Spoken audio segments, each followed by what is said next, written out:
Hello viewers, ఈరోజు నేను మంచి స్టార్టర్తో మీ ముందుకు వచ్చేసాను. అదే చిల్లీ మష్రూము ఇప్పుడు చేస్తున్నాను. ముందుగా దానికోసం ఒక 1/2 లీటర్ వరకు వాటర్ తీసుకొని బాయిల్ చేస్తున్నాను. ఫ్రెష్గా ఉండే మష్రూమ్స్ని 200 గ్రామ్స్ వరకు తీసుకున్నాను. వాటర్ బాయిల్ అయ్యేలోపు మష్రూమ్స్ని అన్నిటినీ కూడా కట్ చేసేసుకుందాము. ఒక్కొక్క మష్రూమ్ని 2 పీసెస్ కింద కట్ చేసుకుంటే సరిపోతుంది. నెక్స్ట్ వాటర్ బాయిల్ అయ్యింది కదా, బాయిల్ అయిన వాటర్లోని ఈ మష్రూమ్స్ అన్నిటిని కూడా వేసేసి 30 సెకండ్స్ నుంచి 1 మినిట్ వరకు బాయిల్ చేసేసుకోవాలి. నెక్స్ట్ ఒక గిన్నె తీసుకుని అందులో కొద్దిగా వాటర్ యాడ్ చేసి కొన్ని ఐస్ క్యూబ్స్ వేయాలి. ఐస్ క్యూబ్స్ వేసిన వాటర్లోని బాయిల్ అయిన మష్రూమ్స్ అన్నింటినీ కూడా వేసేసి ఒక 2 మినిట్స్ వరకు ఉంచి ఒక పొడి క్లాత్ తీసుకొని ఈ మష్రూమ్స్ అన్నింటినీ కూడా వేసేసి మష్రూమ్స్ లో ఉన్న మాయిశ్చరైజ్ అంతా కూడా పోయేటట్లు క్లాత్ తో తుడిచేసుకోవాలి. మష్రూమ్స్ని అందరూ కూడా తీసుకోవచ్చు. ముఖ్యంగా B12 విటమిన్ డి డెఫిషియన్సీతో బాధపడే వారికి ఈ మష్రూమ్స్ చాలా హెల్ప్ అవుతుంది.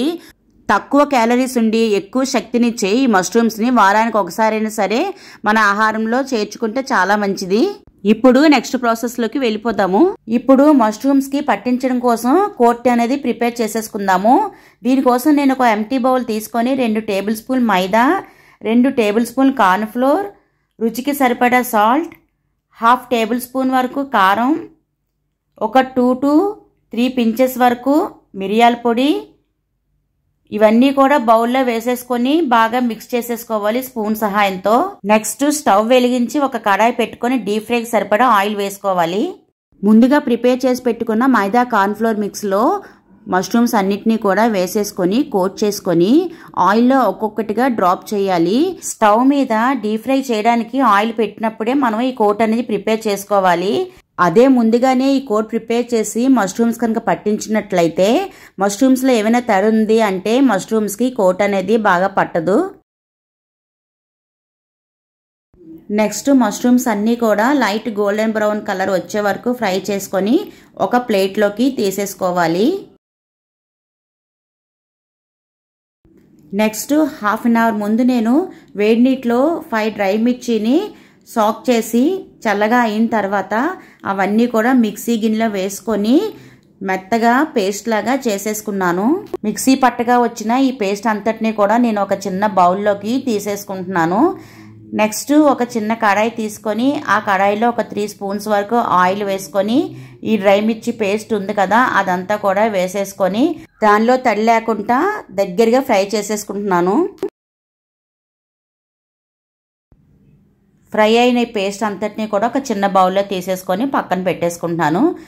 ఇప్పుడు స్టవ్ వెలిగించి ఒక ఫ్రై పాన్ పెట్టుకొని 2 టేబుల్ స్పూన్ వరకు ఆయిల్ వేసుకొని చిన్నగా చాప్ చేసిన వెల్లుల్లిపాయలను ఒక 2 స్పూన్లు, నెక్స్ట్ చిన్నగా చాప్ చేసిన అల్లం ముక్కలను కూడా ఒక 2 స్పూన్ల వరకు వేసుకొని సోయా సాస్ను కూడా ఒక 2 స్పూన్లు వేసుకోవాలి.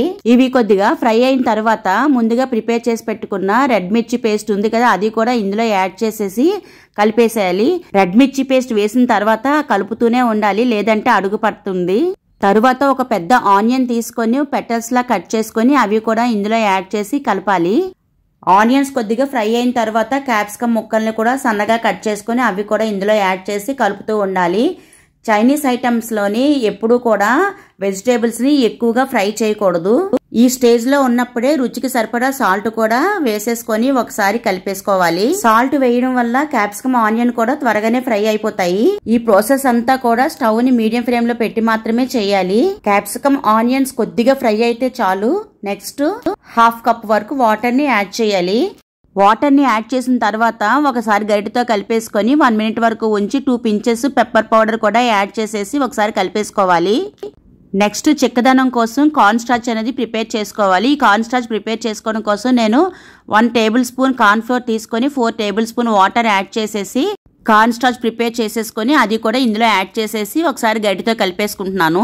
ఈ ప్రాసెస్ అవుతూ ఉండగానే ముందుగా మష్రూమ్స్ ని డీప్ ఫ్రై చేసిన ఆయిల్ ఉంది కదా, ఆయిల్లో మరొకసారి మష్రూమ్స్ ని డీప్ ఫ్రై చేయాలి. ఇలా మష్రూమ్స్ ని 2 టైమ్స్ ఫ్రై చేయడం వల్ల మష్రూమ్స్ చాలా క్రిస్పీగా ఉంటాయి, సాఫ్ట్ అవ్వమాట. అందుకోసం నేను 2 టైమ్స్ మష్రూమ్స్ ని డీప్ ఫ్రై చేస్తున్నాను. ఫ్రై అయిన మష్రూమ్స్ అన్నిటినీ కూడా ఫ్రై పాన్ లోకి షిఫ్ట్ చేసేసి 2 మినిట్స్ వరకు కుక్ చేయాలి. ఇలా కుక్ చేయడం వల్ల సాస్ అంతా కూడా మష్రూమ్స్ కి బాగా పడుతుంది. ఇప్పుడు పిల్లలందరూ కూడా బయట ఫుడ్కే ఎక్కువ అట్రాక్ట్ అవుతున్నారు.